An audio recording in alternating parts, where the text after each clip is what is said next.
एक बार की बात है, गौतम बुद्ध अपने शिष्यों के साथ बैठे हुए थे और उन्हें उपदेश दे रहे थे। तब उन्होंने अपने शिष्यों से कहा, क्रोध इंसान का सबसे बड़ा दुश्मन है। क्रोध करने वाला दूसरों के साथ साथ खुद को भी हानि पहुंचाता है। वह प्रतिशोध की आग में जलता है और अपना जीवन बर्बाद करता है। गौतम बुद्ध के उपदेश समाप्त होने के बाद उनमें से एक शिष्य खड़ा होता है और बुद्ध से कहता है, तुम एक ढोंगी हो, तुम्हारी बातें मनुष्य के रहन सहन के विपरीत हैं। तुम जो भी कहते हो उसे अपने जीवन में अनुसरण नहीं करते और दूसरों को यही सारी बातें करने को कहते हो। जब वह शिष्य गौतम बुद्ध को उल्टी सीधी बातें कह रहा था, तब गौतम बुद्ध ने कोई प्रतिक्रिया नहीं दी।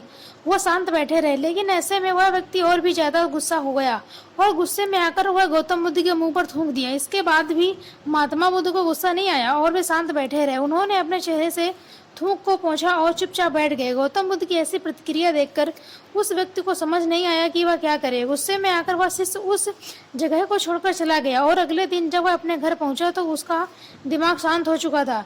दिमाग शांत होते ही उसे ऐसा एहसास हुआ कि उसने कितनी बड़ी गलती की है, उससे पाप हुआ है। वो खुद को मन ही मन कहने लगा, ये मैंने क्या कर दिया, मैंने बुद्ध का अपमान किया है, ऐसा पाप मैं कैसे कर सकता हूँ। ये सारी बातें सोचकर वह तुरंत ही महात्मा बुद्ध के पास चला गया, लेकिन गौतम बुद्ध उस स्थान पर नहीं थे।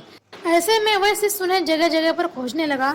जैसे ही महात्मा बुद्ध से मिले वह उनके पैरों में गिर गया और उनसे कहने लगा, मुझे माफ कर दीजिए, मैंने आपका अपमान किया है, मैंने बहुत बड़ा पाप किया है।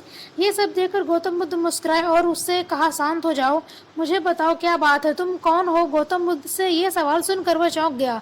वो ये सोचने लगा, महात्मा बुद्ध मुझे कैसे भूल सकते हैं, मैंने तो उनका अपमान किया है।